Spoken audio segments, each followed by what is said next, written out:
Good morning. It's 9:33 a.m., August 25th. I call the meeting to order for the Texas Commission on Law Enforcement. If you would, please stand for the presentation of colors by the Houston Police Department and remain standing for the pledges of allegiance led by Commissioner Burris and the invocation by Commissioner Thomas Ramsey, Harris County, Precinct 3.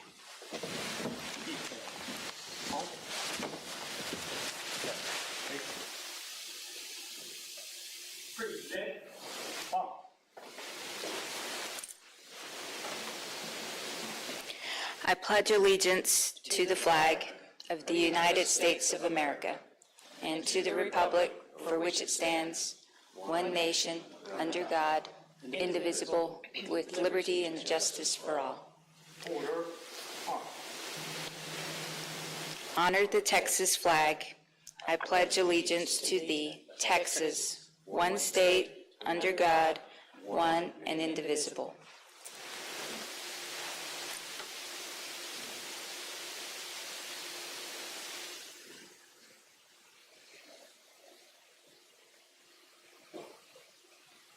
Father, it is so good to gather in your presence safely in this place. We're so thankful for TCOLE and the leadership they provide to law enforcement agencies throughout this great state. Lord, we ask that you continue to encourage them, give them discernment in all that they do, give them bold courage to take the steps necessary to do what we know is the most important function of government, to protect and safely guard our neighborhood. You remember what Scripture says in Psalms 144, 1 and 2. Blessed be the Lord, my rock, who trains my hands for war, my fingers for the battle. He's my steadfast love and my fortress, my stronghold, my deliverer, my shield, in whom I take refuge. Lord, I know that's what our objective is. Be with the proceedings today. May they be to your glory. May they be in remembering the bold challenge to take care of our people in this state. We ask all these things in the name of Jesus. Amen. Amen.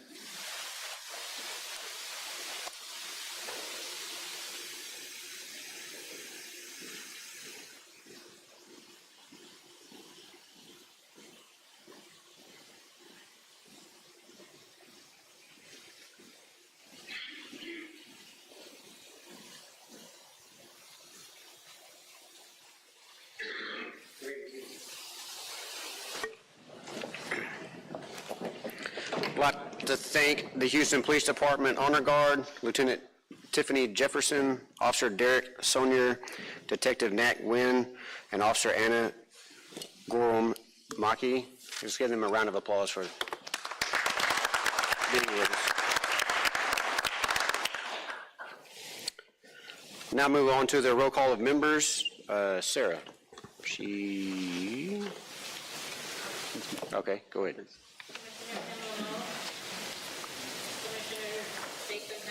Here. Commissioner Patricia Burr. Here. Commissioner Ron Hood. Here. Commissioner Janet Atkins. Here. Commissioner Michael Burkett. Commissioner Mario Lozano. Present. Commissioner Martino Alonso. Here. We have a quorum. Thank you very much. I would first like to welcome everyone. We have a few special guests with us that I want to recognize. Harris County Commissioner Tom Ramsey, who gave us our opening prayer this morning. Thank you for being here. A big thank you to Second Baptist Church and David Dixon for their facilities and working with us, so thank you so much. Houston Chief Troy Finner and his pretty much entire command staff was here to be with us. Thank you guys so much. We appreciate the partnership. Jennifer Nesnick from Senator Joan Husman's office is here with us. Thank you so much for being here with us as well. So we appreciate you guys. As you can tell, I am not the presiding officer, Lamo. She is out sick and is sorry that she couldn't be here. And so we will do the best we can and move forward with the business of the day that we have today. Be careful there. Moving on to the next agenda item, I am going to pass on agenda item number 2 for right now. We will take that one up later in the meeting so that the commissioners have a chance to take a look at some documentation. I would then like to move on to agenda item number 3, receive reports and take action if necessary. First up, I will ask for the interim executive director's report, Mr. Beecham. Thank you, Mr. Chair. Good morning, everyone. Commissioners and members of the audience and people watching, the commission, as we've said, the past few commission meetings and obviously the past legislative session, in response to sunset legislation and other bills related to TCOLE, the commission is in the implementation phase. Right now, as a result of being awarded the resources for 26 new FTEs, a broader budget, and more authority and more responsibilities as it relates to advisory committees related to model policies, related to hiring and misconduct, creation and maintenance of law enforcement agencies, and examination of licensees as it relates to their medical and psychological fitness. We are the implementation phase and everything that goes along with it. Hiring of employees. If you ever get the opportunity to visit us at the TCOLE headquarters, we're expanding into the entire second floor. We're making space and office spaces, meeting spaces for enforcement and legal FTEs.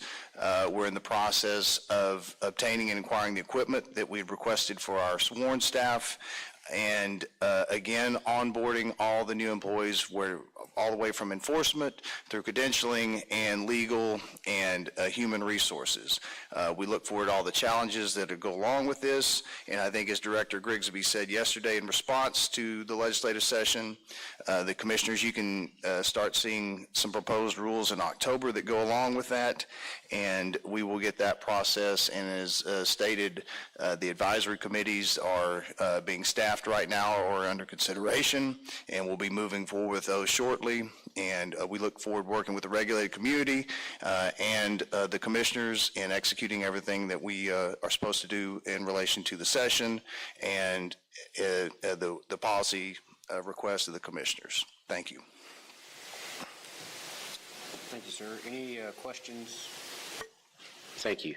Any questions from the commissioners for the executive director? Not yet. All right. Moving on, we will go to credentialing, education, and field services report. Good morning, Commissioners. In your report, you'll find some descriptions of what Education Services has been doing. Since we last met, we've hired the 2 final instructional designers, Jennifer Harb and Savannah Smart. They've been onboarded and are working diligently. The newest project under your instruction to mandate a course for the next section dealing with officer mental health and wellness. We will be launching course number 4202. Course title is Finding Wellness, Building a Healthier Life. That will become a mandatory course in this training unit. The instructor resource guide, should training providers want to do that course face-to-face, has been published to the website. Our online version, which will be available tuition-free on the My TCOLE account, will go live September 1. And again, that will be one of the required courses under the 16 hours mandated by TCOLE. The 3188 legislative update course, the IRG is currently posted and out for public comment. We're seeking comments on it in its current state. That too will be published September 1. That meets the legislative mandate. We will be working on a My TCOLE online version of that as well. Subsequent to last session, there are changes required in the basic peace officer course, the most notable of which is the addition of alert level 1, 16 hours of active shooter response training. That and other revisions, there were some other bills that required revisions on missing persons and other topical areas that will need to be updated. That is in process now. We're working with several subject matter experts in that arena. The new curriculum will be a requirement in January 1, so any course starting on or after January 1 of 2024, the minimum course hours will increase from 720 to 736.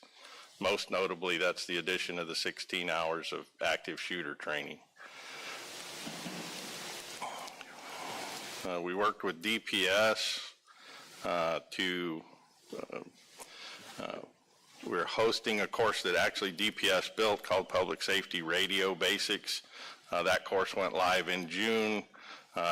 We've had 861 enrollments, 510 completions, so those kinds of partnerships are helpful in terms of getting training out through our online training portal.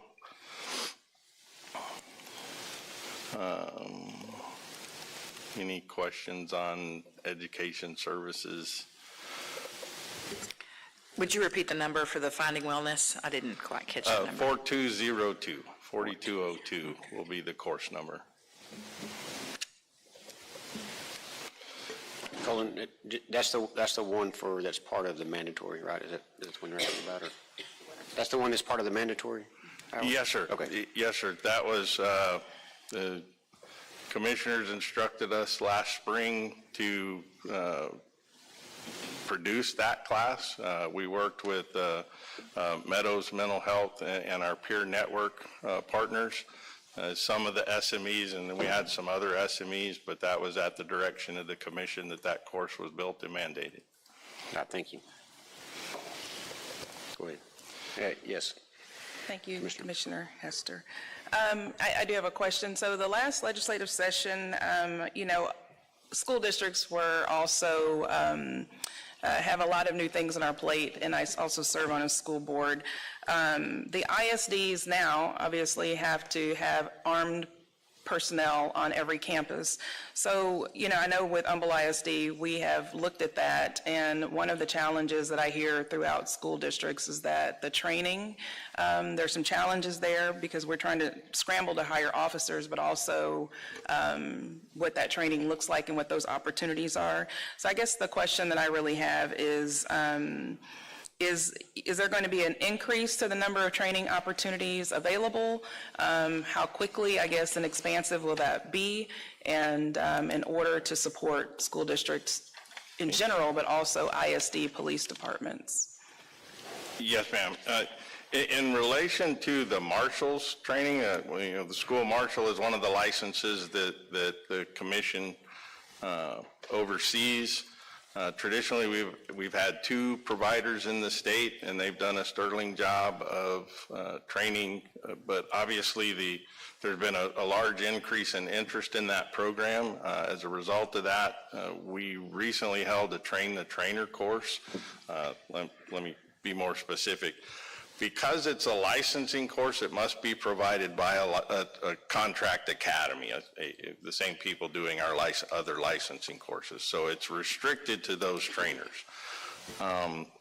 We've had 2 providers. We recently expanded to a 3rd. 2 weeks ago, we had a Train the Trainer event, adding 4 more providers. We're currently working with 2 or 3 others who are interested in joining that list, so we're doing what we can to expand the availability, not only just the throughput, but trying to regionalize the training. For examples, we've had the Sheriff's Department Academy in Nueces County has been recently added, the Alamo Area Council of Governments in San Antonio region.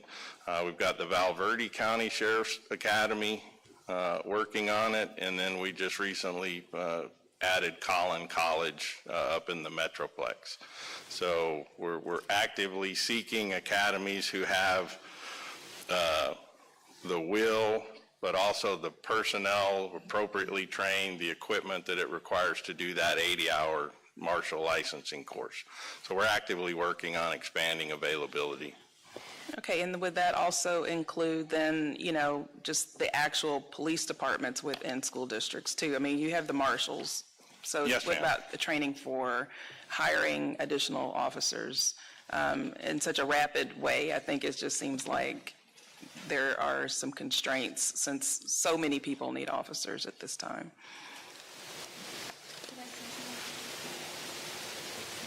Currently, I would like to point out we have a lot of pending applications for new police departments. In fact, we've got, I think, 52 pending applications, 31 of which are ISDs specifically. Yes.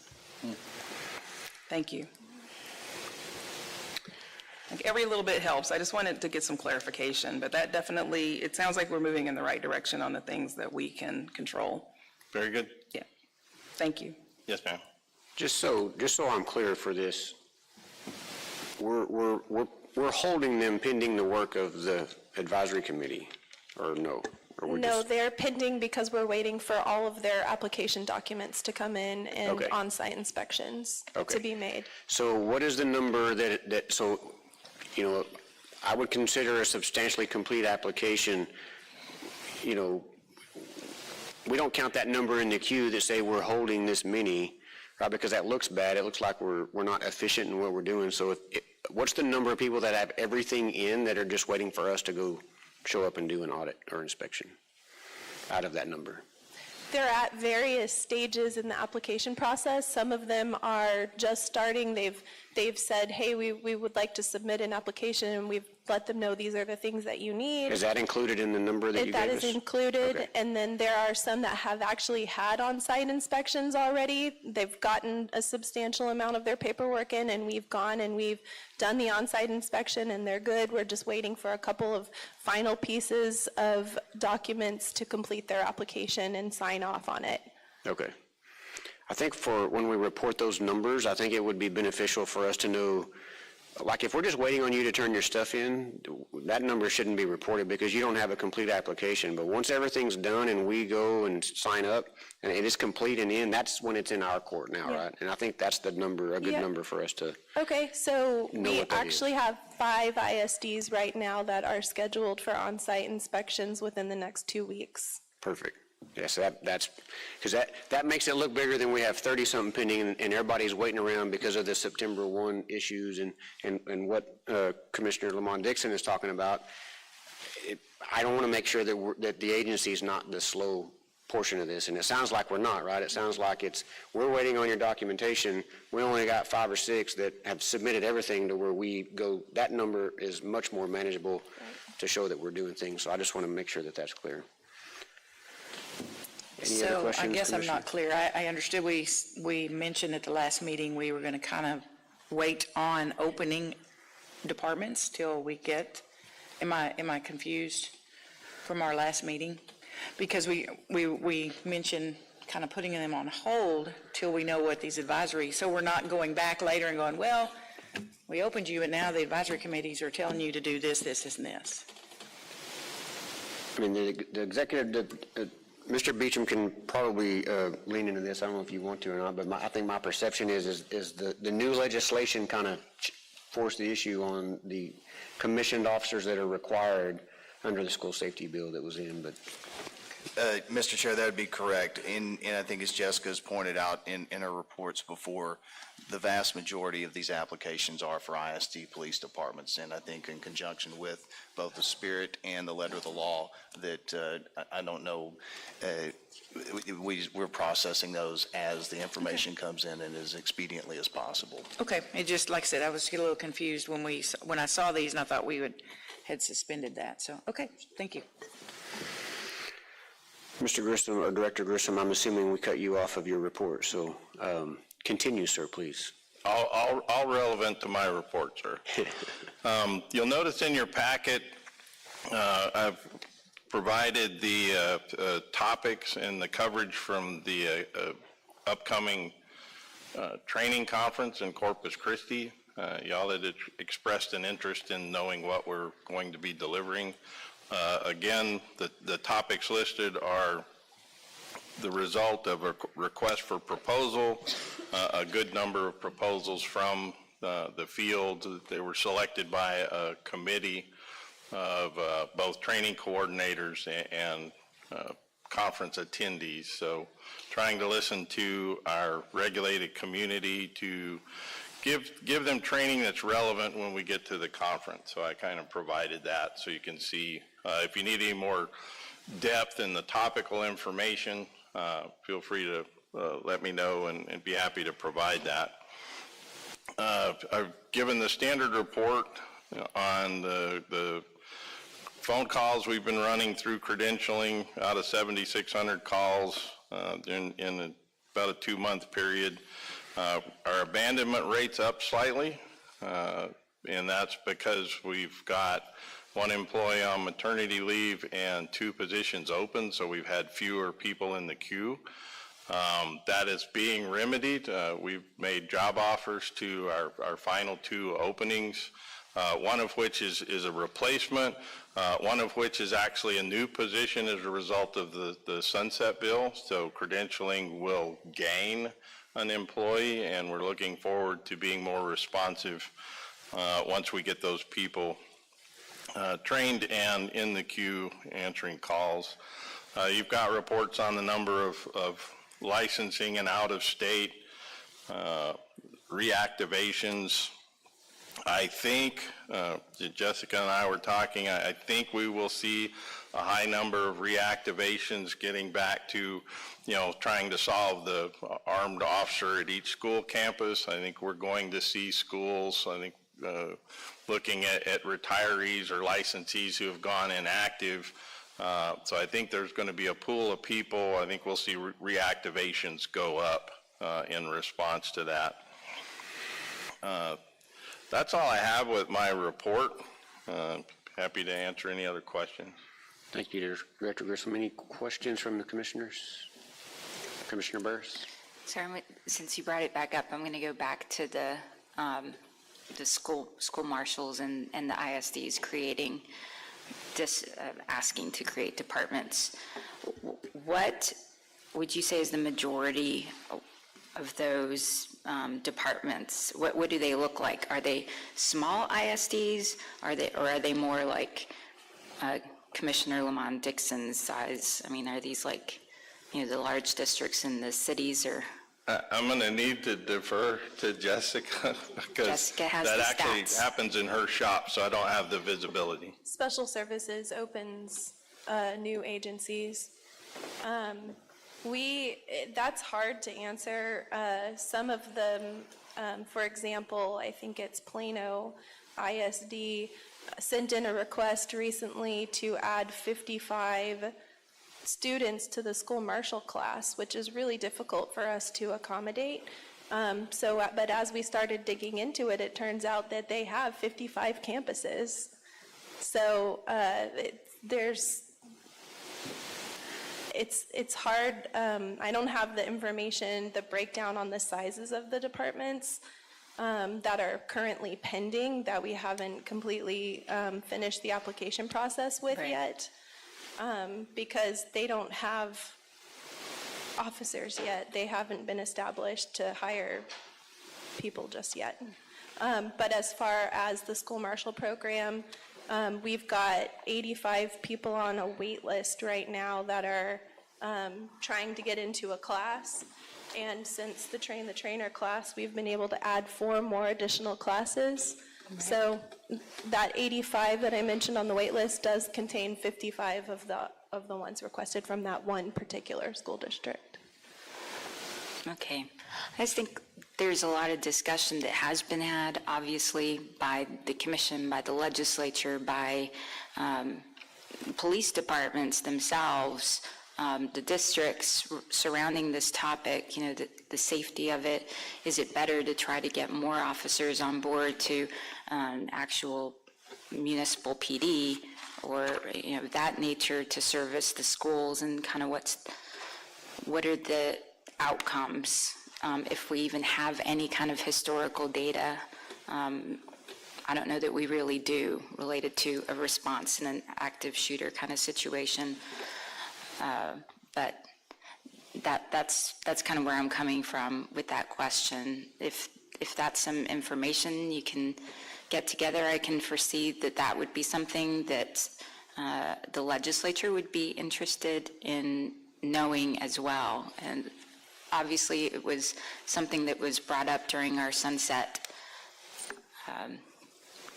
was that kind of discussion. Why are we creating all of these new departments? And Mr. Beecham, I believe, was testifying at the time and said, we only have the authority to say, yes, you meet the qualifications or not. We don't get to hold the gate closed for something like that.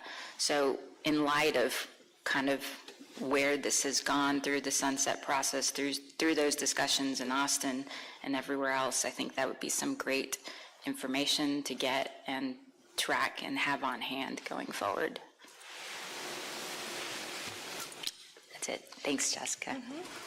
And I think, Mr. Chair, if I may, I think along those lines, if that's a type of information certainly would be helpful to the advisory committee as they make the standards for law enforcement agencies, both their creation and their continuing operation.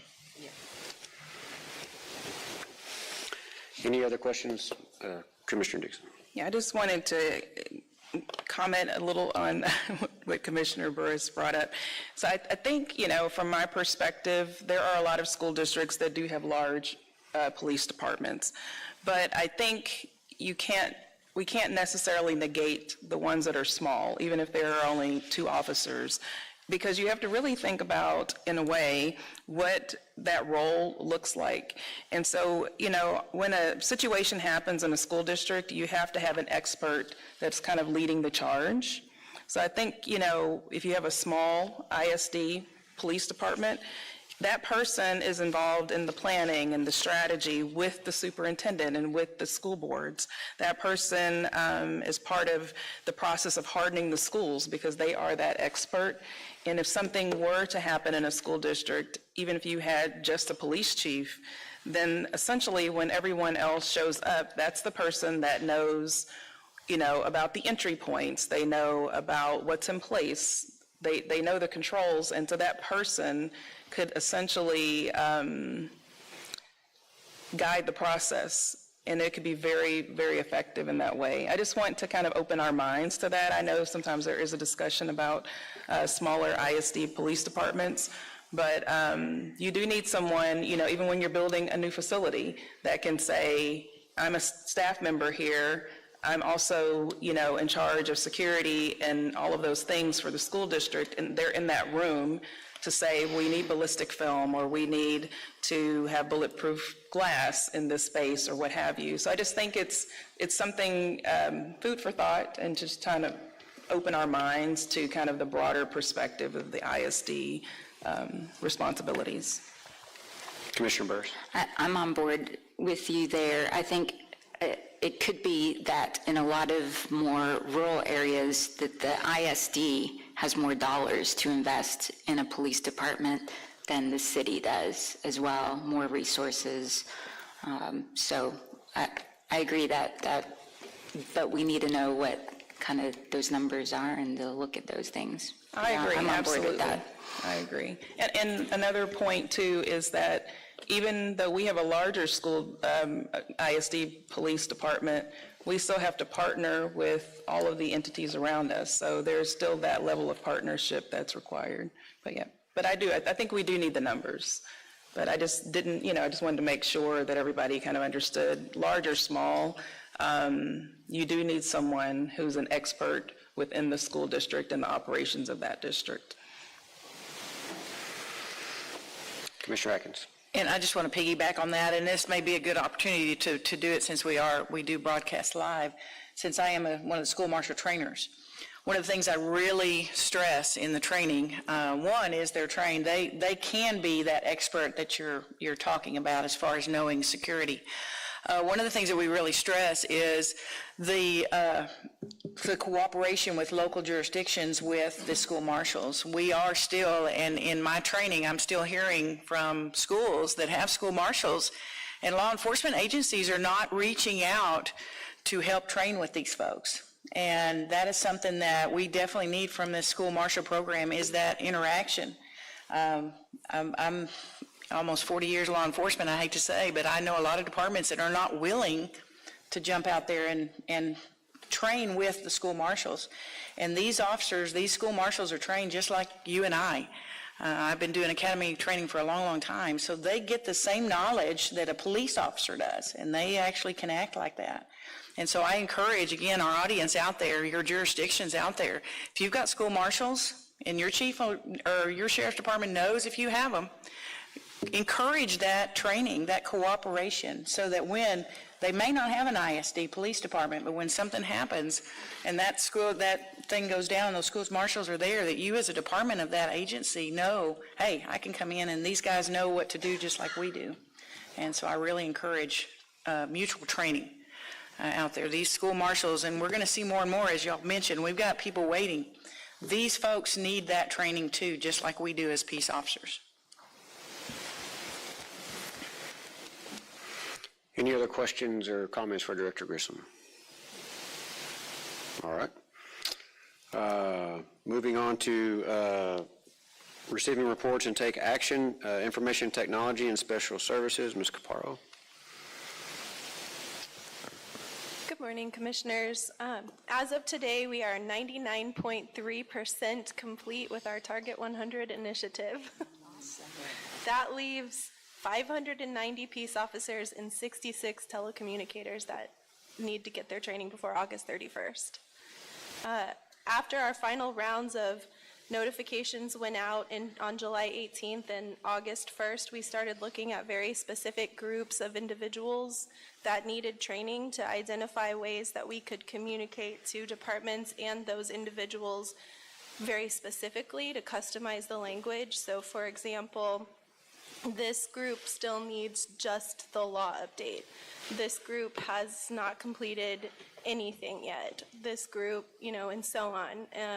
We've been working together as a whole agency to come up with those groups, to plan around those groups, and to start doing the proactive reach out to those groups. And I have to say, Major TJ Vineyard has been personally calling, texting, and emailing a lot of these people. But he's getting a lot of really good information about what some of the holdups still are. And it seems like, in large, we're waiting for a lot of rosters to come in. So this is one of the challenges to wrapping up the training unit, is that training providers do have 30 days, so we really can't get that final number until October 1st. But here's an opportunity for training providers to really help support our Target 100 initiative by helping to get those rosters in as soon as possible so we can get them processed, and those individuals that took the training can go into their My TCOLE account and see that it's done. The next step for us is to, after post-September 1st, is to get those final numbers. So by the time we are in Corpus Christi for our next meeting, we will be able to let you know exactly how many cases we opened and how many people we inactivated. Jessica, before you keep moving on, I wanted to go back to the Target 100 really quickly. Is there a way, or have we considered doing a self-reporting to meet that target, as opposed to waiting for the roster to come in? So I know it's kind of out there. It would require going back and checking on things, but for the bar, for example, like if I'm taking continuing legal education and it's a month till, I'm not going to say it may or may not have happened this year to me. So I'm up against my deadline, right? And I've got a month. So the CLE website course will tell me if you can't wait the 2 weeks, like you're bumping up on your deadline, then you should self-report these hours. And I guess the bar then goes back and verifies. They clearly must have some sort of a list to verify once they actually receive the roster. We kind Just out there. We don't hold people in noncompliance. We run a report 1st of October because we give them 30 days to process the roster. So there is time. Some of the people that are waiting on rosters to process, they email and update me a couple days later when it posts. Most of them are posting within a few days. It's just the people that are close to the deadline. As long as they take the training on August 31st or before, they will be okay. Even if it doesn't post because of a clerical error, if we discover that in December, we'll go back and correct it. We'll close out the case administratively. So we have means for them to do it as long as they take the training in time. We do capture those. We don't have a simple process for them to force it through themselves, but we do capture those within 30 days. And then the last part is in the unappointed people. We're making a real effort. Those numbers are down tremendously as well, which will reduce the number of reactivations. But we will remove those people from RATBAC like I was talking about. And then in October, once those rosters process, if their license is active, we will place them back in RATBAC. So we have mechanisms for catching that. Okay, just a thought, something that I encountered for the first time this year in doing my continuing education hours, so I'd throw that out. So I think the struggle comes, I'm sorry, Commissioner Nixon. Go ahead. So I think the struggle comes in on the law enforcement community. You're required to take your certain training classes from a provider. There's certain things you can do outside, and you can self-report through your agency to get turned in. And then there are certain classes that are requirements for being in compliance that you have to take from a licensed training provider. And so it would be a little bit difficult on some of those to be. We're like that too. There's so much that you have to take in person. You can't do all your stuff online, and so there is a similarity there. Commissioner Nixon, did you have anything? I didn't have anything. Thank you, though. Thank you. Ms. Caparo. So, like I was saying, we'll come with numbers on how many cases were opened, which we will determine after October 1st. And then how many individuals we inactivated because they were not appointed on August 31st and didn't complete their training. As far as that goes, last year, I just want to kind of provide some comparisons. In 2019, that's the last comparable unit, we deactivated 9,800 individuals that did not complete their training. Of course, that causes a lot of reactivations. So this year, we've been communicating with unappointed individuals for the first time about their training requirements, and we already are at, as of a week ago, 9,000 total individuals. So we're already at least 800 below where we were last unit, and that number is still going down, and that number is also a week old. So we expect to deactivate far fewer than we have in the past. And long-term benefit is fewer reactivations from that, and that we won't notice until a year or two out.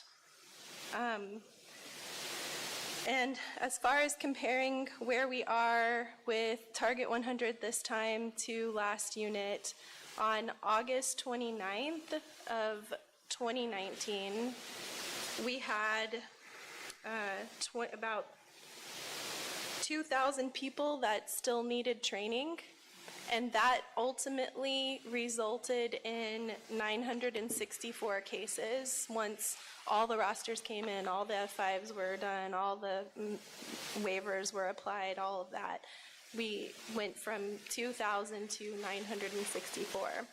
As of today, like I said, we're at 590. So we're far less than where we were positioned in 2019. All right.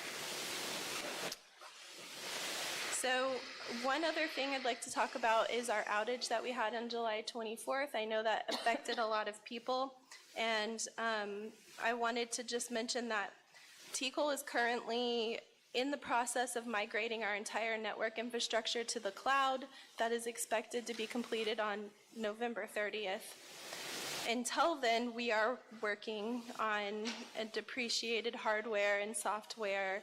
It's a kind of a fragile environment, and we understand that outages could happen, but what we're working on is minimizing that amount of time. So what we do when we have some kind of network incident like that is what we call a root cause analysis, and we look at the timeline of events and, what happened and what we can do different next time. And what we are doing is bringing in a consultant to help us get to certain pieces of the network that we have identified as critical in causing the outage to be extended, and working on ways to stabilize those and create sources of backups temporarily just to get us to November 30th. So I just wanted to let everyone know we're making our best effort to really minimize that from happening. And then finally, I wanted to let you guys know about a couple of really exciting IT projects we have going on. This is, in addition to the cloud migration, we have a new website coming. The website should be launched in September. It's the prototypes that I've seen and they're shared in your notebook are beautiful. They have a beautiful image of warm sunset image of the Capitol building. The main goal with the website is to not only update the look and feel to a more modern website, but also help make the information you're looking for easier to get to. So there's going to be multiple ways to navigate the website, and the plan is to send out a mass email to all of our regulated community, letting them know what the website's going to look like, that it's coming, that you're not in the wrong place, this is us now. And so we're kind of going with that same branding theme through our unified login, which is our next really exciting project. This is expected to launch in January, and this will be the one place to go to log into all of your TCOLE systems, TCLEDS, My TCOLE, Secure Share, and it will simplify the password reset process. It will simplify the user account creation process as well.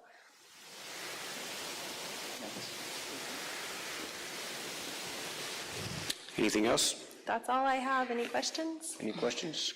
Commissioner Dixon. I just have a quick comment. That the work is fantastic. Thank you so much. It's probably something that's been needed for a really long time, but it looks really great. Thank you for your work. Any other No, commissioners? I had the exact same thing, just to follow up with everyone. When dealing with IT and particularly migrating huge amounts of data and doing that, there are always hiccups. So the fact that it was only down a couple days in the end, that's pretty good. I mean, you guys got on it really quickly. But overall, moving into the 21st century with this website that's more user-friendly to everyone, having our officers be able to look up their information themselves, get answers quickly, know where they stand on number of hours, not waiting for a supervisor to tell them this is how many hours you have. Just all these things, they look great, and they help not only the public, which is an important portion in this as well, but our officers and supervisors, everyone keep tabs on stuff. You guys are doing a great job. I hope there aren't too many hiccups for you all, for us, but they are expected. But thanks. Ms. Caparro, I think that there's a couple of comments I have. I agree with what the other two commissioners have said. I just want to make sure when we're working with a consultant for IT that we're following our contractual obligations with that. Mr. Ross, I leave that to you to make sure, because I know in state government consulting work can get a little problematic. Yes, sir. So if y'all just make sure that that's being taken care of. And when we roll out or I guess before we roll out the new website, I'm assuming there's a sandbox or an area that we can, have you guys thought about maybe reaching out to some of our folks that access that all the time, our training providers that are really in there? Because we preach, go here to find the stuff. And even for me, sometimes when I'm going in there, it's like, okay, where was it at? And see the flow of it to make sure that it's all, Right, so we have a really aggressive timeline on the website and plan to launch in September, but we have written the contract so that we have several months after launch to make adjustments, and that's part of the plan, is like, we'll get the pieces in place and knowing that we might need to rearrange this menu item to make this easier or put this new thing on. So that's the plan right now for the website. However, for the unified login, that one is being built in our development environment, and we do plan on doing user testing for that. That one is critical to accessing our authenticated services. thank you. Any other questions? I'm going to take a little bit of presiding officer privilege. There's one person that's in this room that I forgot to recognize, and former Commissioner Tim Whitaker is back there at the back. And so, sir, thank you for being here. Always great to see you. I did not say his name earlier, and so that is on me, sir. But great to see you. Yes. Thank you for being here. Moving on to enforcement report, Major Vineyard. Good morning, Commissioners. As Mr. Beecham talked about, we're in a period of growth right now. A lot of this spurred by the Sunset Bill. We're adding 4 positions in enforcement in anticipation of that growth and some of the other changes we're making. I've promoted Marina Petkaizik to captain, so we now have 2 captains in the enforcement division. I'm sure most of you have met her and are impressed by how capable she is. She recently finished the FBI Leadership Trilogy, and she will be working. She has been instrumental in part of the start of the RMS process. She will be involved in the implementation of that and some of the changes that are going to come with the misconduct sections of the Sunset Bill. So we're excited to have her in that position. We've posted the 3 sergeant investigator positions. We had more than 70 people apply.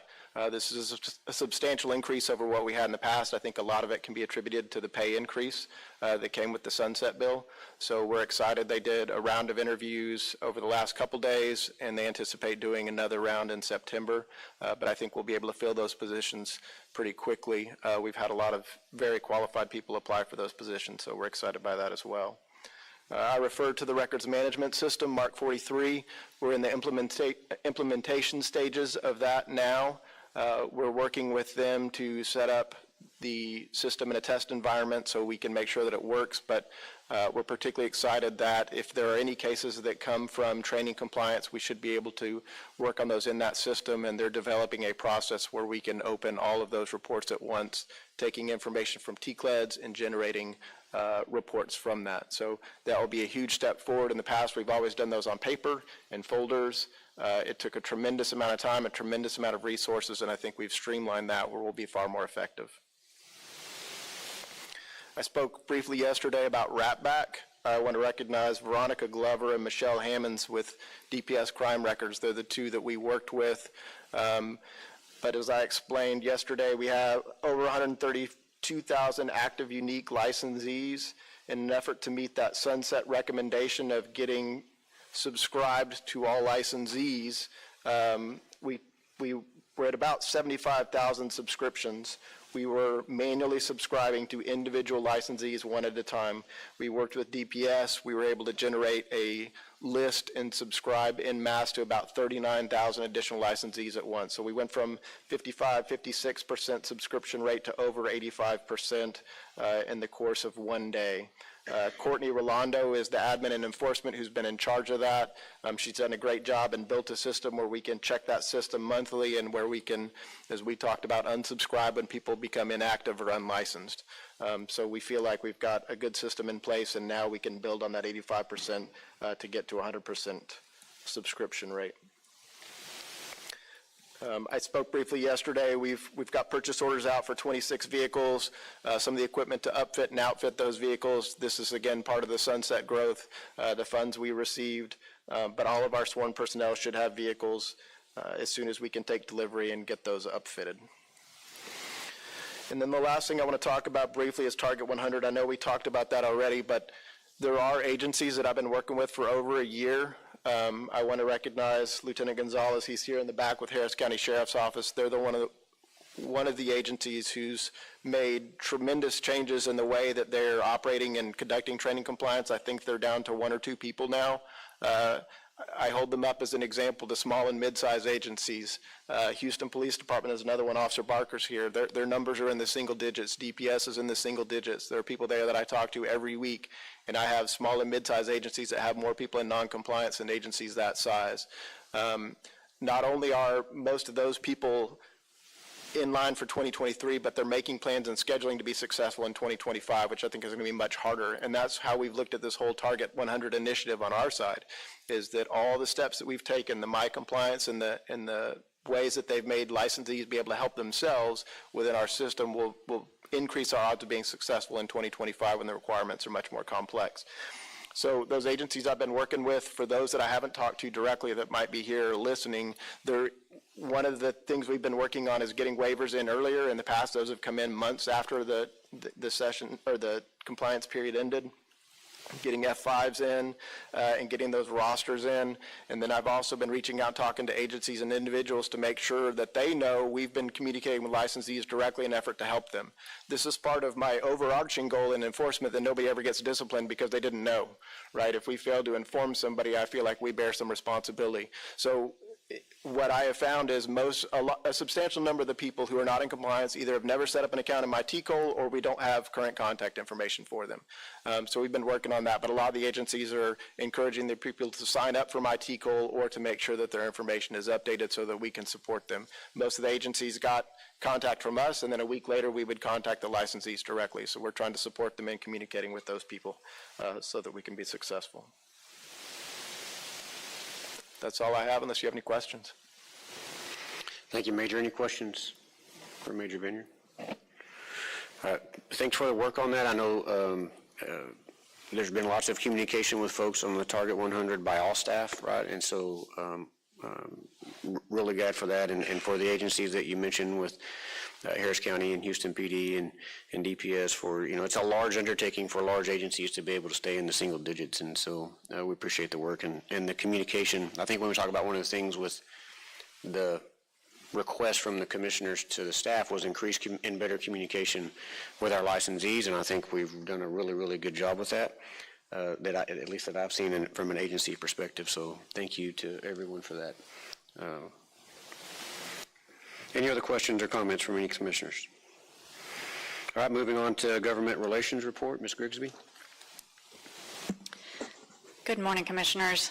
As I had said yesterday, and as can be anticipated, we are very much in the implementation phase of all of the various pieces of legislation that pass that affect our agency. Of course, the most significant is our Sunset Bill, and one of the major components of that, as Director Beecham had already spoken to, is the advisory committees that we're working to establish.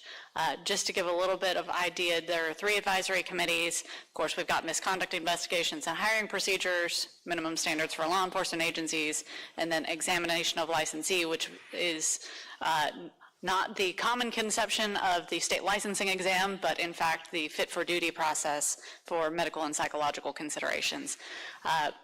For those 3 committees, and we talked about the rule at the last commission meeting that will be up for final adoption, what those should be comprised of and what the quantity of people should be. We have received 167 applications for those committees. So in the spirit of that communication, Commissioner Hester, that you just referenced, we have done our best to get that word out far and wide to our licensees across the state. And I think we've gotten a lot of really good, very highly qualified individuals among those 167 applicants. And I think that's something that we can be very proud of, and we can seat those committees once those are finalized, and they'll be prepared to go forward and do very good work. So that's something that we're excited for. Again, as the staff comes on board, they're going to be running hot and heavy between now and March for the deadline for those requirements. But that's why we got the 26 personnel that we're going to be hiring. A lot of that is going to be thrown at those advisory committee processes. So that's something that we're really looking forward to over the next few months. In addition to that, of course, we've got several other training requirements that we're working to implement. I want to give credit to the education services staff for the work that they've been doing with our stakeholder groups. We recognize that we really can't and shouldn't develop these trainings without their input.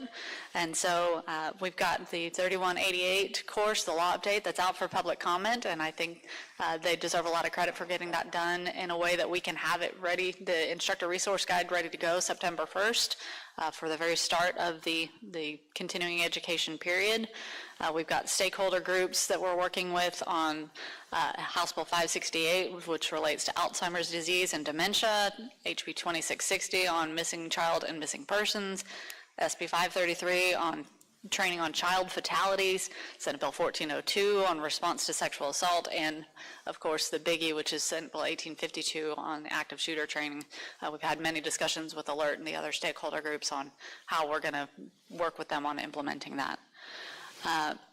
A lot of our discussion today, as you've seen, relates to school safety. So of course, we've got the school marshal program, and I think a lot of credit goes to our special services staff and our education services staff on increasing the availability of those school marshal trainings.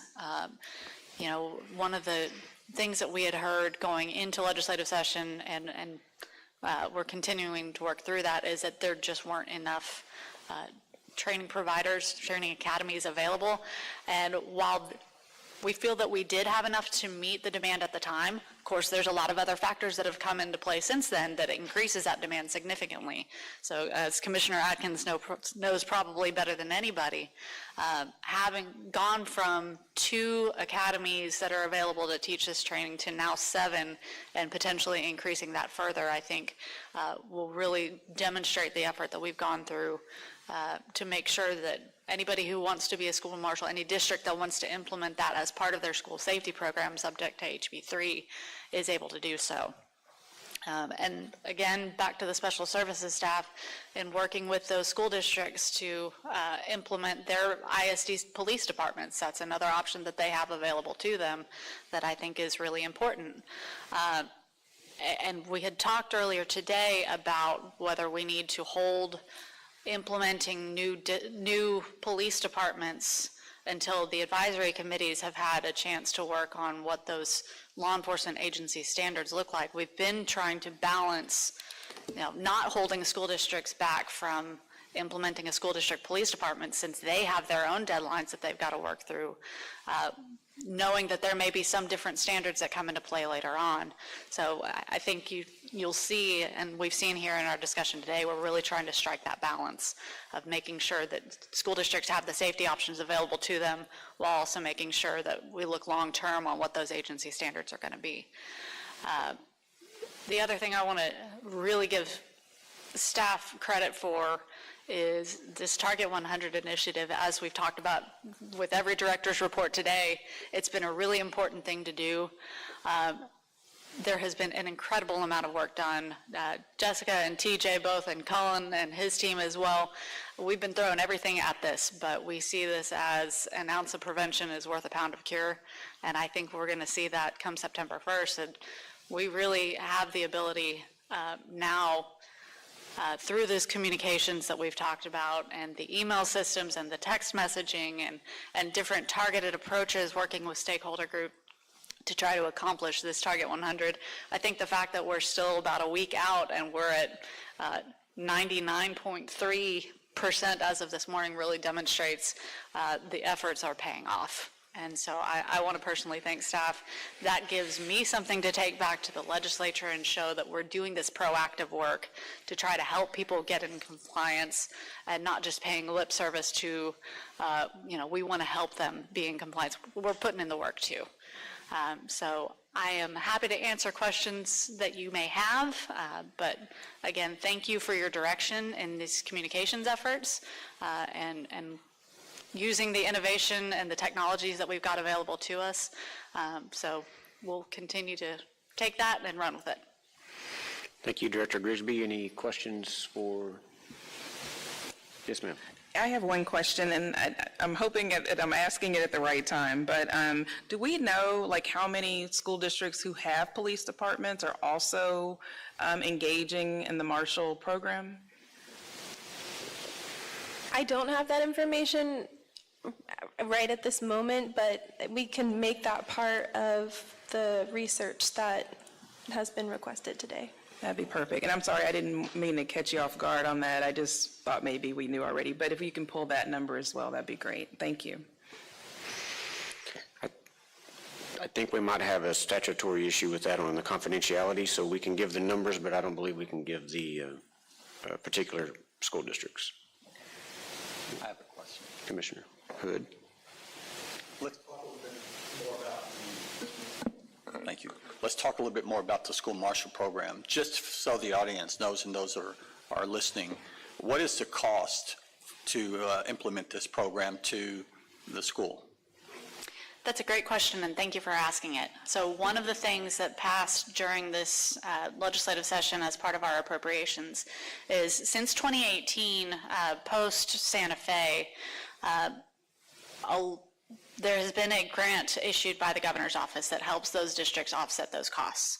And so since June 1st of 2018, the only cost to those school districts, besides anything that they choose to do optionally in providing equipment, has been the travel costs, the travel expenses for their employees to participate in that school marshal training.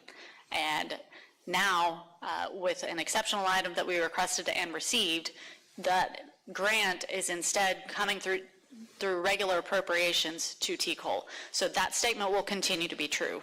The only cost to school districts to participate, other than, again, anything optional that they provide to their employees, is the travel expenses for their employees to participate in that training.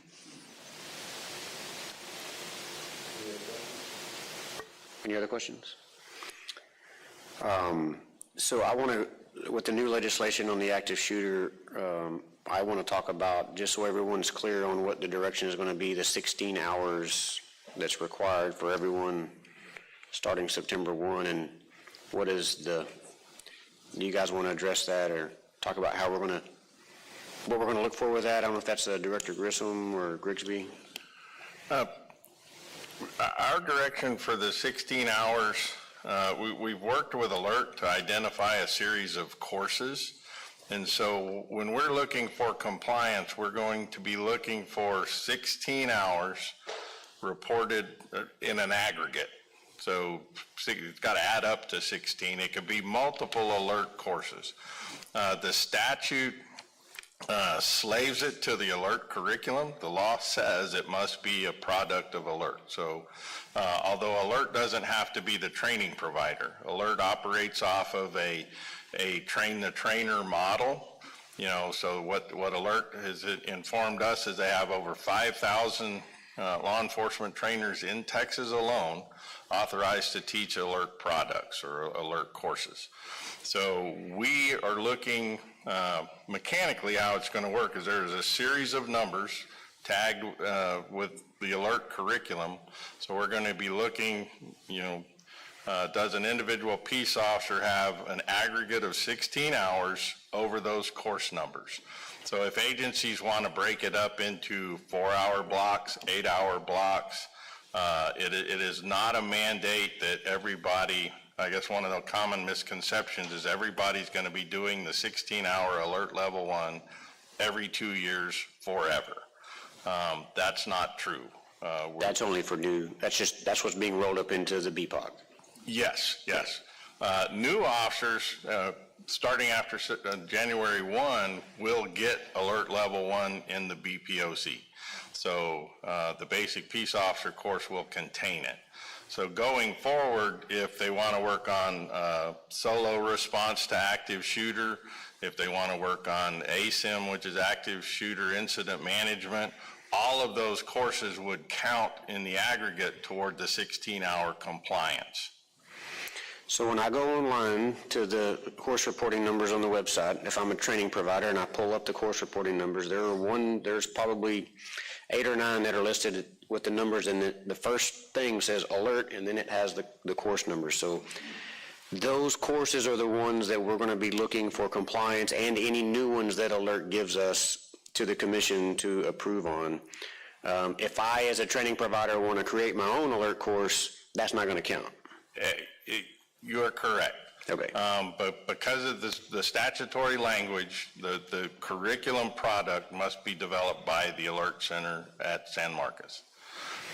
So, by example, National Tactical Officers Association has an active shooter program.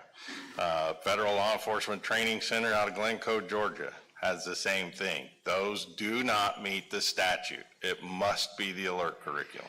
Okay, so just so, I wanted you to say that so everyone was clear, right? Because it's not that TCOLE doesn't want to give you the 16-hour credit, but the way the statute was written, it is tied to the alert curriculum that Alert has approved. So do I have to report that through the alert reporting system and number, or as an agency, I report it under that number? As long as I'm blessed off by Alert to teach the class, we're good? You are correct. As long as the instructional staff are alert certified, teaching from the current alert curriculum, then the training provider can report that, and that is credited under the alert number. The last thing, one thing I do want to point out is we will publish those course numbers that we recognize towards that. Alert does have some products that probably will not. An example is the CRAZE, the Civilian Response to Active Shooter, is not a law enforcement response to active shooter course. So there will be some alert products that won't count, but most of the alert products designed for law enforcement training will count toward the active shooter credit. And we will publish that list, and we will work to update that list with Alert. We just brought Alert on board, just signed a contract with them for the first time so that they are a TCOLE contract training provider. So we're working very closely with John Kernut and Pete Blair and the staff at Alert to make sure we can get everybody on board, and that if they call Alert, they'll get the same answer that if they call TCOLE. So we're working very hard with them to get that done. Perfect. It doesn't matter if it's online or in person. There's no statutory requirement with that. It just says 16 hours that's Alert approved. So if an agency wants to do half and half, 8 hours online and 8 hours in person, that's perfectly fine. Yes, as of right now, that's currently acceptable. So when you say you're going to publish that, are you talking about on the checkoff sheet I remember the form. There's a form for it where the continuing education requirements online. Right. One of the things we do each unit is we publish a cheat sheet, if you will, on how to become compliant. If you've got a peace officer license, you need the following things to be compliant. So that would be part of that sheet that we publish and put on the website, but we broadcast that widely. We'll work with agencies to make sure agencies are armed with that so they know what their people need. Okay. And then my last question / comment, I know at the last commission meeting there was some direction on relooking at the first attempt pass rate. And given everything going on with the other legislative priorities, I'm hoping maybe we can have something at the October meeting to, at least for some sort of consideration after you guys get going, or is that something that's doable?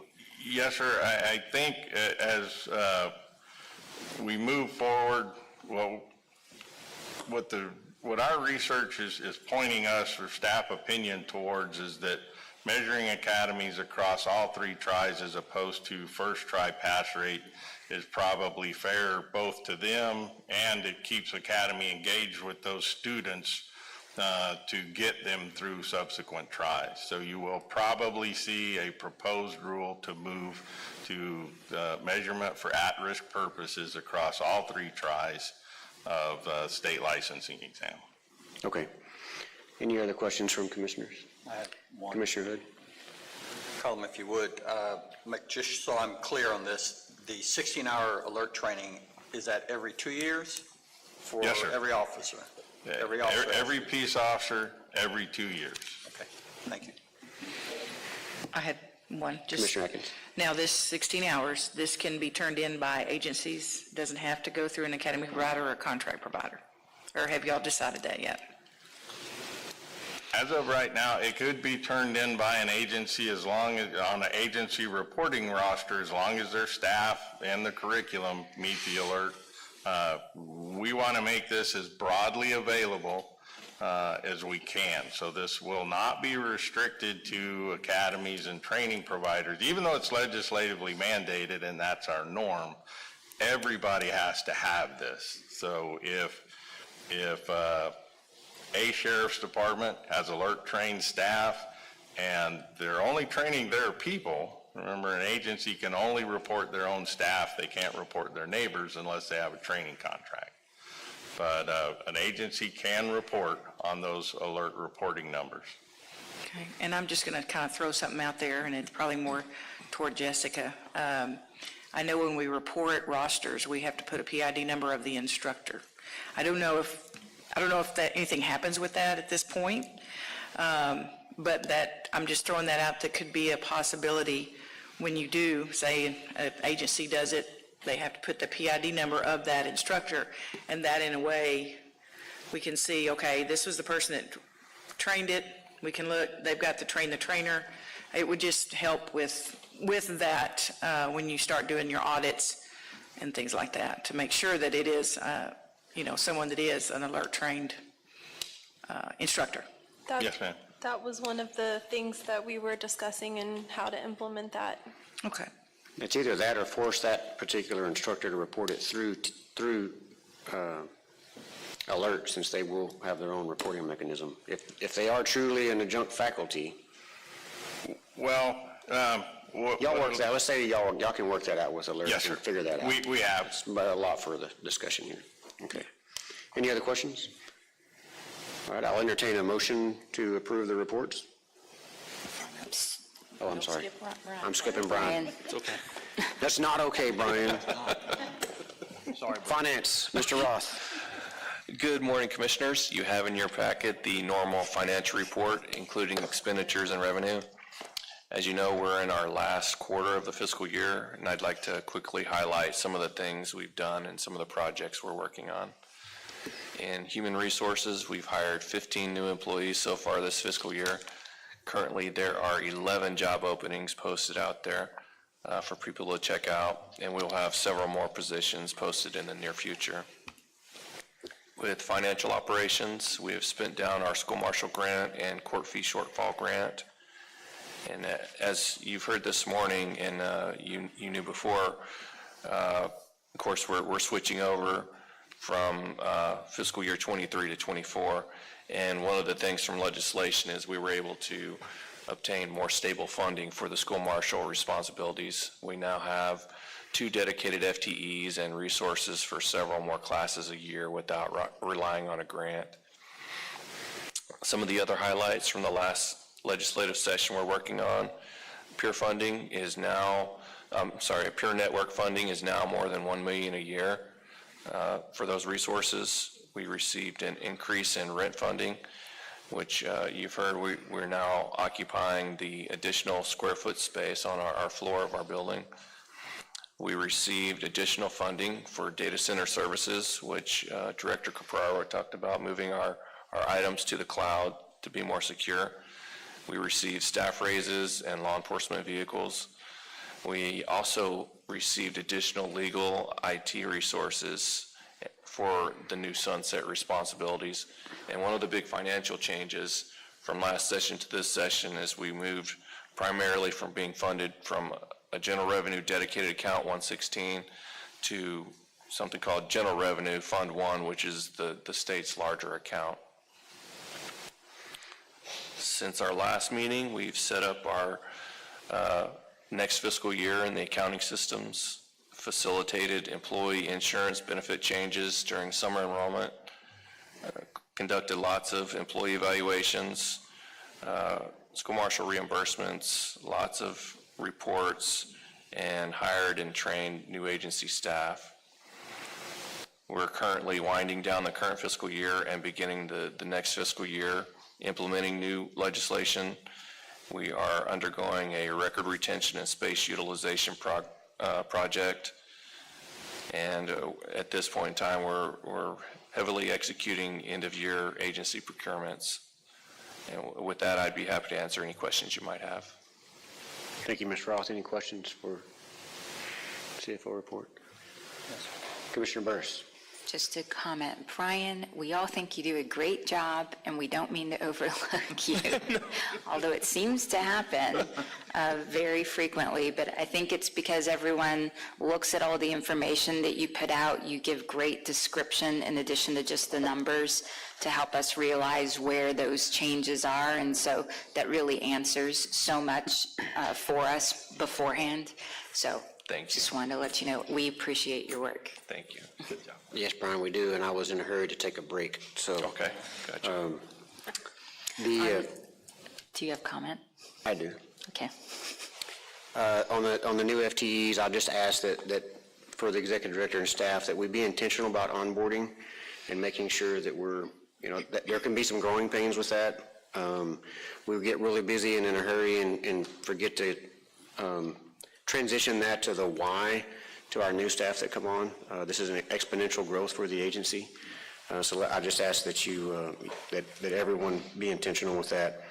And then I think in the future, when we start this meeting, when we have this meeting before a fiscal year, to have a draft internal operating budget would probably be good for the next year to look at for approval by the commissioners moving forward prior to a new fiscal year. So if next year we could do that and then have something in, it'd be great. Any other questions or comments, Mr. Beecham? I have a comment, Mr. Chair. I appreciate what you just said about intentionally onboarding in that process, and I think that's an important point, and certainly as executive staff and as staff, we know and understand. I think, and we've had this discussion in interviews the last few weeks with potential hirees, and the one thing that we've brought up is the thing that's made TCOLE as a staff, as an agency, it has an esprit that you won't find in a lot of state agencies due to its size, due to its mission, due to everyone wearing several hats, and no matter what it takes to get the job done. And we've communicated at least certainly the idea of everyone who's at least interviewing for the agency, that idea is planted in their head that they're coming to a place where the phrase is, that's not my job, or that's not within my scope. It doesn't apply, and we certainly have recognized as a staff, executive staff, that continuing and maintaining that esprit amongst our employees is going to be that challenge on the next step. So I appreciate you bringing that up, and that's certainly something we're thinking about. Thank you. Commissioners, any other questions or comments? All right, if not, I'll entertain a motion for approval of the reports. So moved. Do I have a second? Second. I have a motion by Commissioner Burris and a second by Commissioner Wascano to approve the reports. All in favor say aye. Aye. All opposed, same sign. Motion passes unanimously. Thank you very much. And with that, for everyone here in the room, we do have a coffee bar open through the doors to the left that the staff here, I believe, has set up for us, or how does that work? It's in the next building over, okay? So if you need something to drink or anything, through the doors to the left, and we will take a 10-minute break. We can let Brian go first next time, that way we won't overlook him.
Back in session.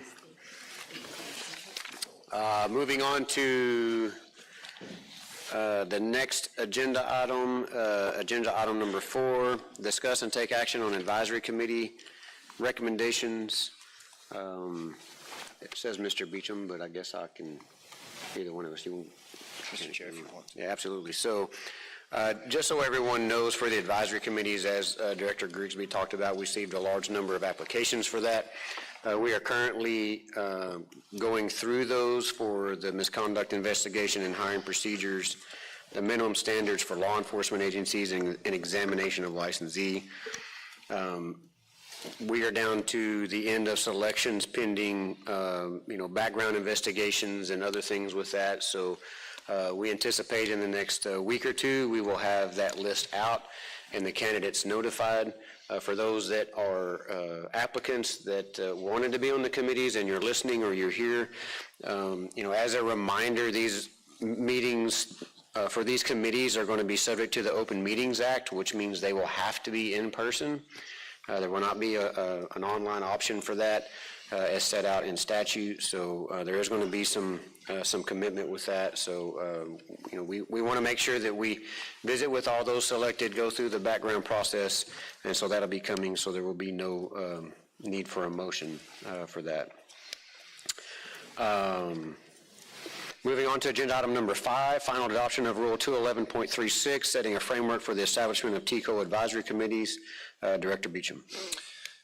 Mr. Chair, Commissioners, before you is proposed for final adoption Rule 211.36, Advisory Committee Operations and Procedures, and as Chairman Hester just discussed, this is the procedural framework for the advisory committees for misconduct investigation, hiring procedures, minimum standards for law enforcement agencies, and examination of licensees, and any other advisory committees that the Commission may establish under law. This rule was originally proposed at the June 15th meeting. Before you today, we have posted this at the Texas Register.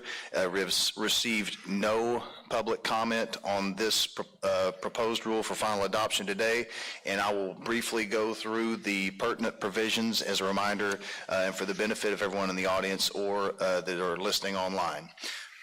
For final adoption, 211.36, this covers the role of advisory committees. It covers the appointment advisory committees, the process and procedures, as Chairman Hester just discussed, as we're doing in real time right now.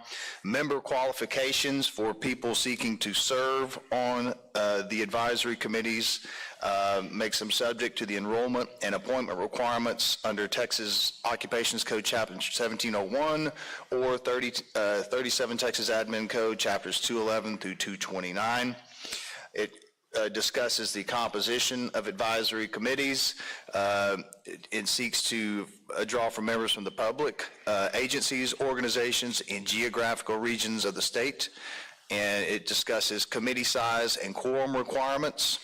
It discusses terms of service for not to serve a term of 4 years or is otherwise designated by the Commission.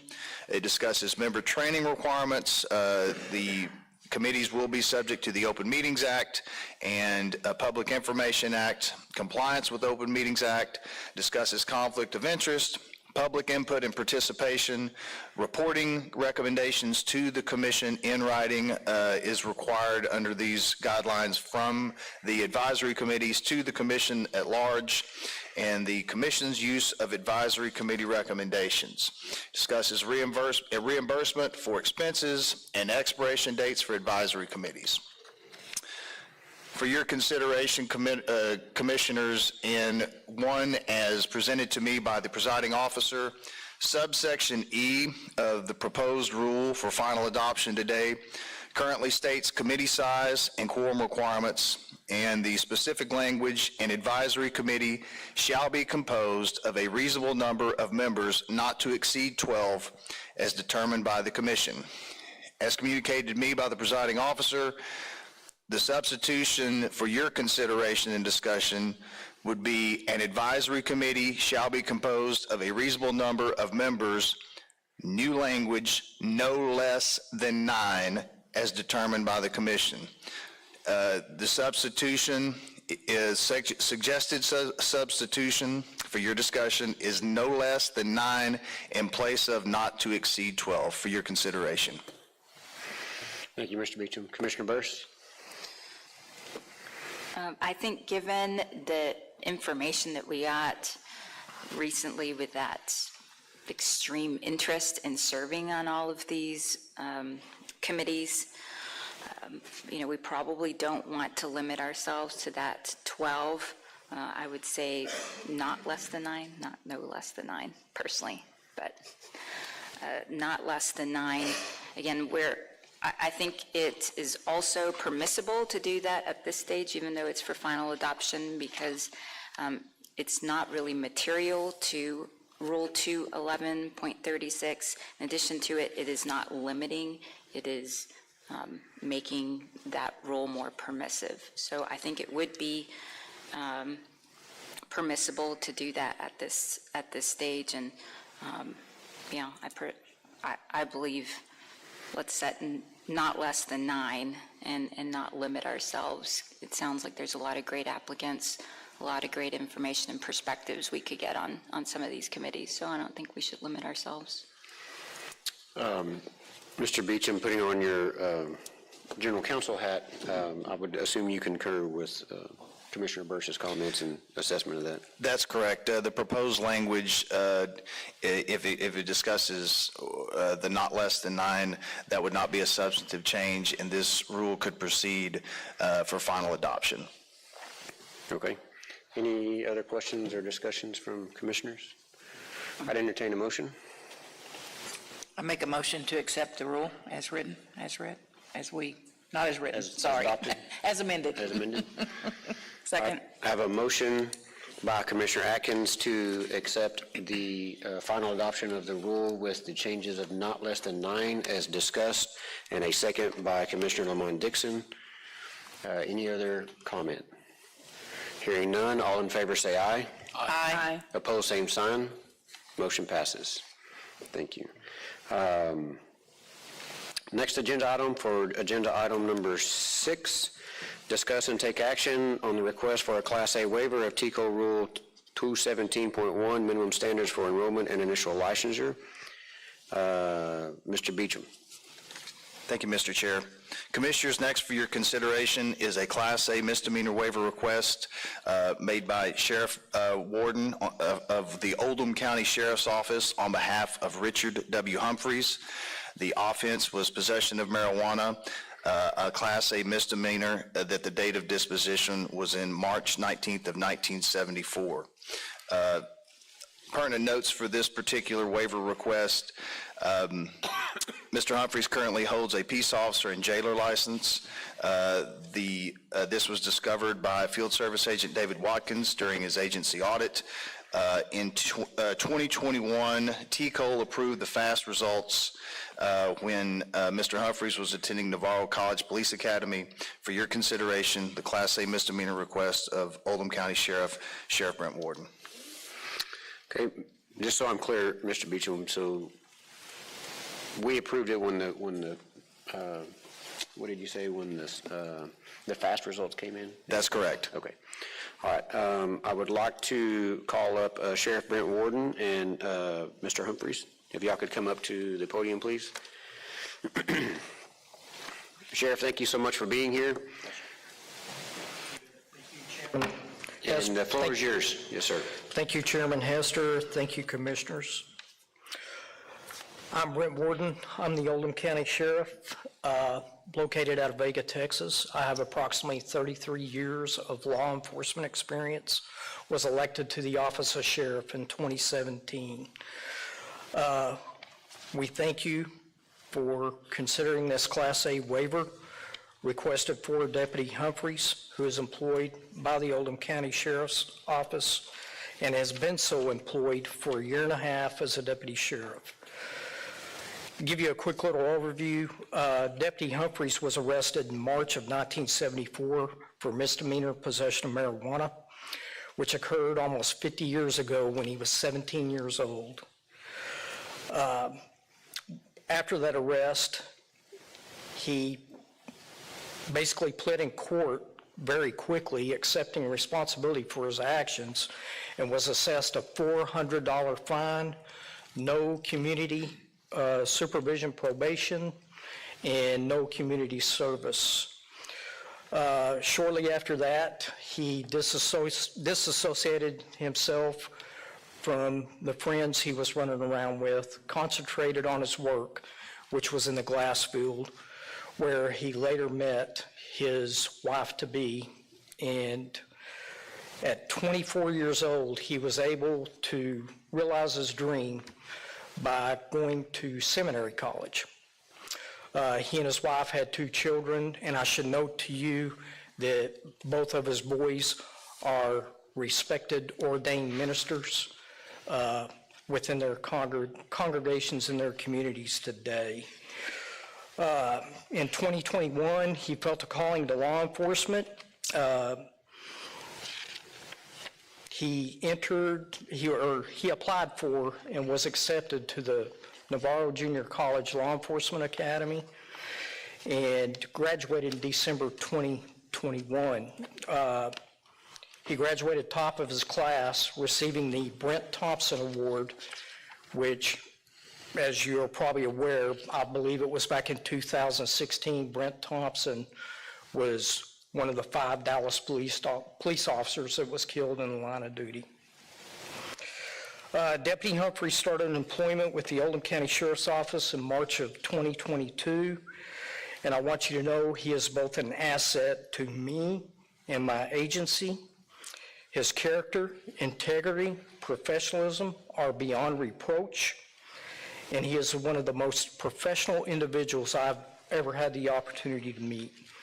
I can't tell you how many compliments from other law enforcement personnel, co-workers, and citizens in general that I get on him. I have personally observed him exhibit kindness, compassion within our profession. He puts 100% into everything he does. He has personally counseled co-workers and citizens within our community, simply probably because of his pastoral background. This all started back in May, as you were told, on a routine TCOLE inspection. When we completed our background investigation, my chief deputy at the time, who is now a county judge, could not find anything on this charge. The criminal history showed no court disposition, what level of misdemeanor it was. David Watkins kicked it up the chain, and TCOLE investigators looked into it. And it was pretty hard to find going back 50 years to almost 50 years to 1974. But they did find it, and it would have been classified as a Class A misdemeanor back then. Basically, I've now changed Sheriff's Office policy on background investigations to include all certified court documentation. It doesn't matter if an applicant has a case against him, whether it's been dismissed or prosecuted. We require the originating agency's arrest report to reflect that, which will go in the applicant's file.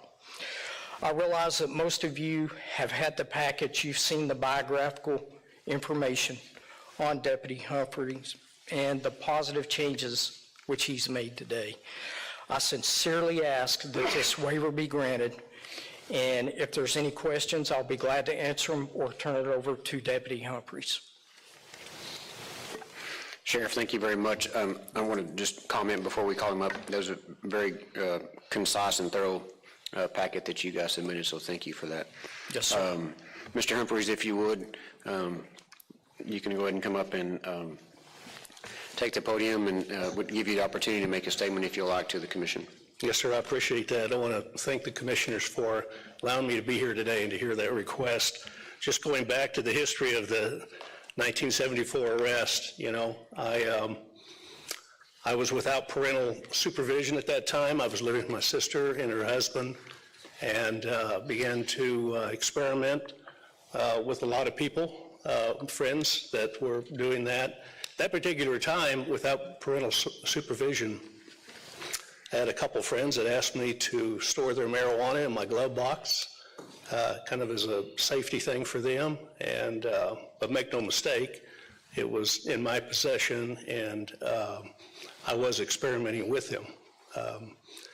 So I pulled over one evening to a local kid hangout where I naively, illegally parked and made contact with an Amarillo police officer who I gave consent search to my vehicle, and I was arrested. As Sheriff stated, I went about 30 days later to address the issue, to get it behind me. Went to the Potter County Attorney's Office, and they assembled a court session with the Honorable Judge Rose, who fined me $400 and gave me more than that in a scolding. So, you know, I was about 3 degrees off my life trajectory right then, and we all know what 3 degrees can do to someone over 5 years or 10 years or 15 years, but that arrest changed my life. Shortly after that, I met my wife, who we've been married for 47 years, and through her developed a deep faith in personal faith in God. Went on to religious training and served as an ordained minister after that for over 30 years. When, fortunately, I was able to do that in high-capacity positions. And some of the highlights of that, in 1984, I helped establish Bethesda Outreach Center in Amarillo, Texas. That was a benevolence outreach to single mothers and to families to give assistance to them. Later, former Governor George Bush used that as a site to announce his faith-based initiative. In 1990, I was a founding member, board member of the CIS Church Foundation that did humanitarian work into the Eastern Bloc countries after the fall of the Berlin Wall. In 1995, I founded and was president of TFAC, an organization that consulted on leadership to area churches, national churches, and most importantly provided relational support and personal support to pastors and their wives and their family. So as Sheriff stated, I felt a change late in life.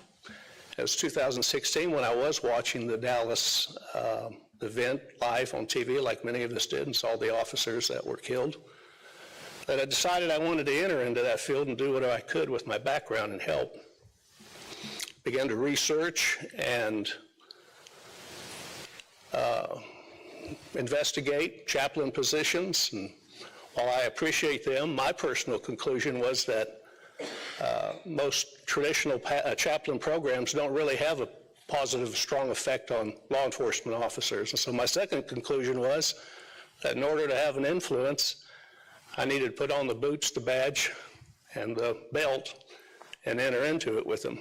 And so at the encouragement of a friend, a former New York police officer, John Crisione, I entered into the Navarro Police Academy in Waxahachie, Texas. I graduated towards the top of my class. Like Sheriff said, I was presented the Brent Thompson Leadership Award, which meant a lot to me after finding out who he was, and have tried to uphold a high standard because of that award. And so not only did I underestimate how much I would enjoy the position to protect and serve, but I also knew that with my background, I wanted to help other law enforcement officers when that was available.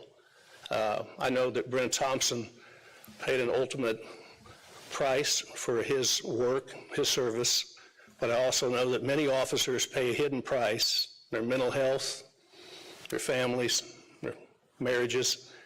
And so not only do I enjoy the role to protect and serve, but also to be available to those officers. So some of my duties in Oldham County, I do patrol, I oversee our property evidence, I work with the chief deputy on our fleet, I work in, oversee the seizure and forfeiture, and I do criminal investigation. And so, again, I thank you for the opportunity to present my request to you today. Thank you for hearing me. Thank you, Mr. Humphries. Commissioners, any questions of either Mr. Humphries or the sheriff? I have a couple comments. Commissioner Burris? Yeah. These aren't going to be questions to you all, but it addresses both of you. Most recently, I'd say in the last year, every waiver that has come up has been really close and very challenging. For me, I can't speak for the commission, but for me, this one was, this is a very easy decision for me to make. Something you did when you were 17 in Tascosa High School, which my husband is also a graduate of Tascosa. So I definitely understand the culture and life at that time. But from that perspective, for me, this is a very easy waiver. In addition, we've had sheriffs come up or chiefs of police where, you know, the admonishment is going to them from the commission. Like, you know, how did you let this get to the stage? You didn't do what you needed to do, and I don't see any of that here. So I definitely appreciate the circumstances there, but in addition to that, the changes that you've made, as stated, going forward, I think that's fantastic, and it's much appreciated. Thank you. Any other comments? Commissioner Hood? Thank you. Like Commissioner Burris, this is an easy decision for me as well. The one clarification that I would like to have is, in your application, you provided the information of your arrest in 1974? Yes, sir, I've always provided that. Okay. Yes, Commissioner, it was in his personal history statement. And it was missed just because of the misclassification or? Correct. Like I said, my chief deputy at the time, who is now our county judge, completed the background investigation, knew that he was accepted and graduated from an accredited law enforcement academy, and there was no level on that charge from back in 1974. I mean, and he assumed it was a Class B or lower. I think he even researched the penal code. I believe it was under 1203, under classification of offenses, and that when as to punishment or category on a misdemeanor, if it's not there, they consider it a Class C misdemeanor. So. Thank you. And Commissioner Hood and Commissioners, as you see in the report, on the CCH, this one, it's, the wording is class unspecified on there. So that was the ambiguity that everybody was working with as they went forward with determining whether eligibility for this case. Thank you. Yeah. It's remarkable that, but for this one place having records 50 years ago, you wouldn't be here today, but here we are.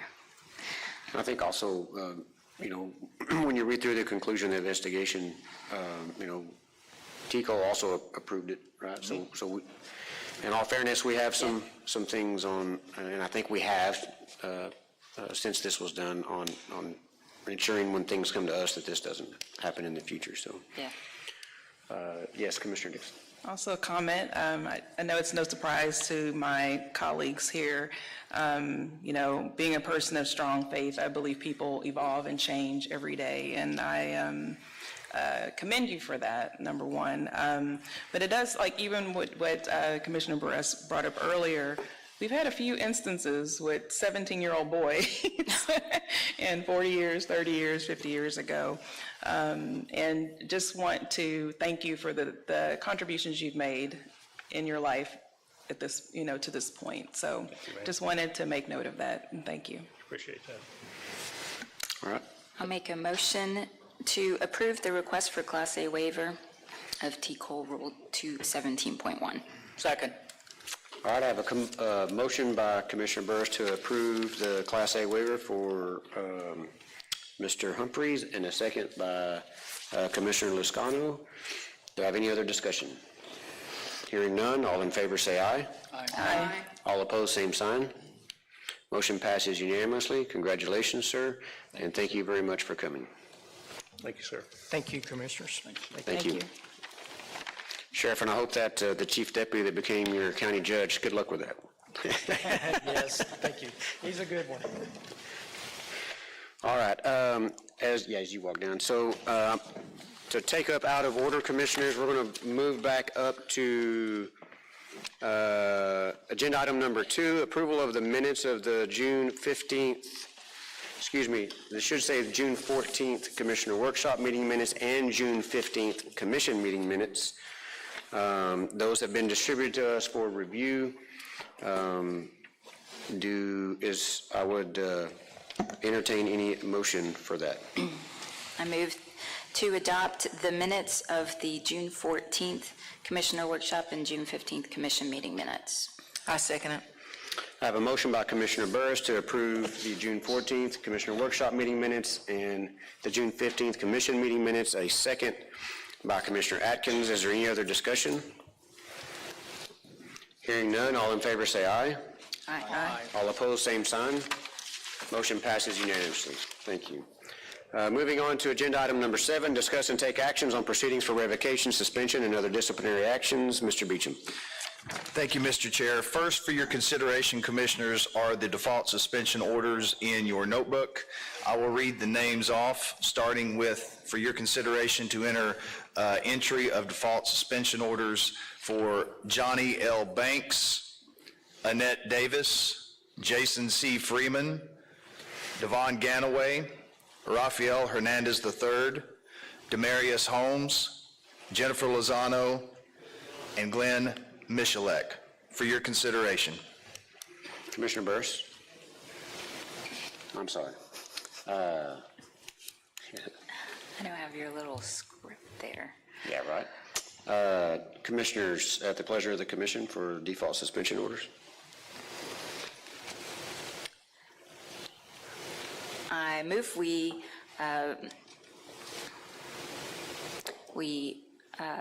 approve the revocation suspension of Johnny L. Banks through Glenn Michalek and other names as stated into the record. I'd have a motion to approve the default suspension orders for Johnny L. Banks through Glenn P. Michalek and listed in the agenda. Do I have a second? Second. A second by Commissioner Lamont Dixon. Any further discussion? Hearing none, all in favor say aye. Aye. Opposed, same sign. Motion passes. Mr. Beecham.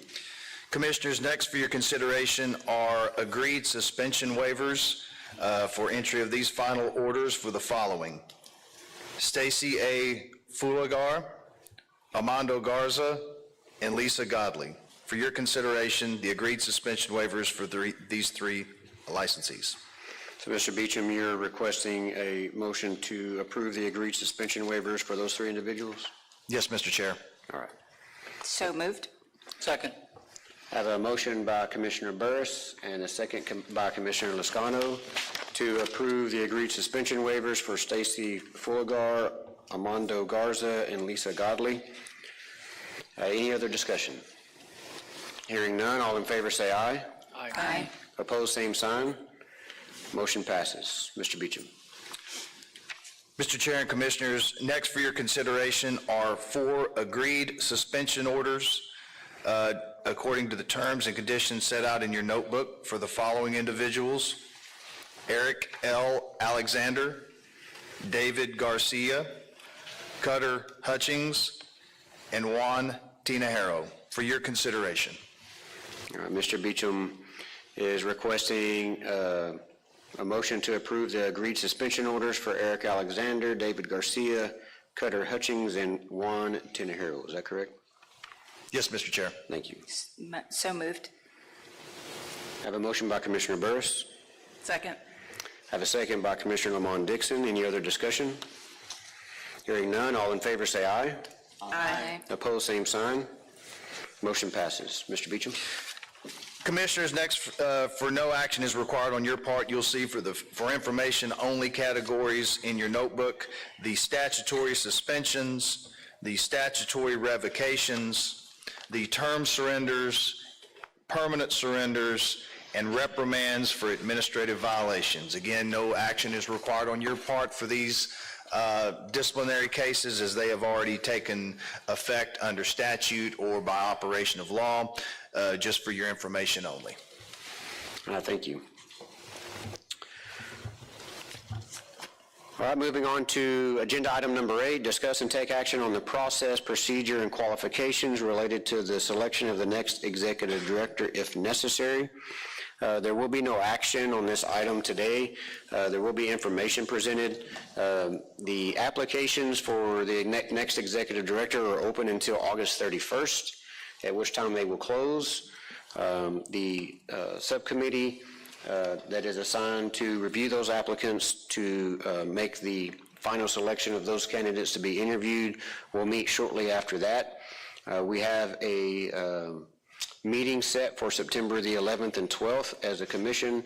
That meeting notice will go out in accordance with the Open Meetings Act in the near future.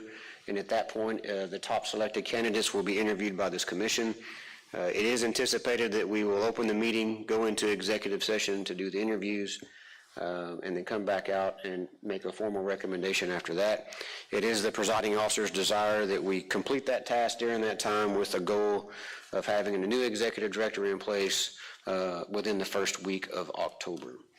And so I know there's been a lot of talk and questions about that, and so for everyone here and listening online, that is the current direction of the commission in selecting the new executive director for the agency.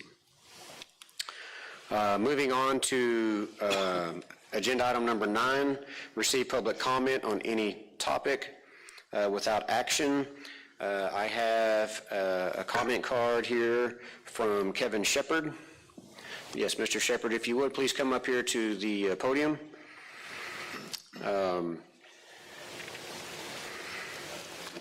Mr. Shepard, this is your time to address the commission. Please limit your comments to 5 minutes or less. Yes, sir. And the floor is yours, sir. Yes, sir. Good morning, ladies and gentlemen. How you doing? Officers, how you doing? I was wondering about your TCOLE rule 211.30 because I have a Class A misdemeanor from 20 years ago, and I've been trying to get a job in law enforcement, and I don't know anyone that will accept me. I think when you have to tell them it's like a sponsorship, I believe they're thinking that I want them to pay for it. No, I can pay for it myself. But I had a few agencies tell me, no, I don't know you. So my thing is, the rule is kind of vague. It's really not transparent because you want someone to get a sponsorship and then they have to come 45 days prior to a certain meeting. But why can't I go to like an academy and then if I do well, then 45 days prior to applying for a job when I come to a meeting? So that's my issue. I'm trying my best. I don't know anyone. I have a daughter that's in law enforcement. My son just left law enforcement to go be a teacher. I have a cousin that's in law enforcement, retired HPD, and he's I think he's a sergeant with HISD now. And with the governor's mandate that there have to be officers at every campus, I'm trying to get in law enforcement. I passed a test for Harris County Sheriff's Department, but they said they don't go by your rule. So I know your rule is just a rule. It's not a statute, is it? So I'm trying to get in there under your rule to qualify, but I don't know anyone. So how can I get to school if no one wants to give me a chance? Because I think they're depriving me of my rights. Mr. Beecher. And Commissioners, and thank you for bringing it to our attention and coming to public comment. As we talked a little bit before the meeting, thank you for being here. Yes, sir. During public comment, the commissioners can't interact or discuss what you talked about, but what we will do is after we get done here, if you can hang around, I'm going to give you my contact information, and we can discuss it at length and the procedures and everything that go along with what you just discussed. Would that be okay? Yes, sir. Okay. Thank you very much. You bet. Thank y'all for listening to me. Thank you, Mr. Shepard, for coming forward. Yes, sir. Yeah, thank you. That is the only public comment card I have received. Is there anyone else wishing to make public comment before the commission? All right, hearing none, we'll move on. We are not going to go into executive session, so there is no need for agenda item number 10 or 11, and I will move on to agenda item number 12 to adjourn. So moved. Or stand by. Nope. We have a motion by Commissioner Burris to adjourn. Can we have a discussion? After technically. We can with a second. We can with a second. Do we have a second? We do. Commissioner Liscano. All right, so we have a motion to adjourn by Commissioner Burris, in a second by Commissioner Liscano, and we have discussion. Commissioner Lamont Dixon. I promise not to keep everyone, but I wanted to just take a short, small opportunity to say thank you for coming to Houston, Texas. It's been wonderful to be here at Second Baptist, and just wanted to say thank you to my colleagues, number one, for the idea, and then actually for us executing it, and to the staff for also making this happen so seamlessly.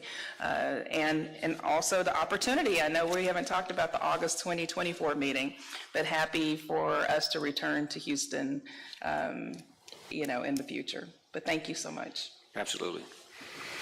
I do know it's the presiding officer's desire to move things around so that we can come out to the licensees as much as possible. So with that, we have a motion and a second on the floor. Any other discussion?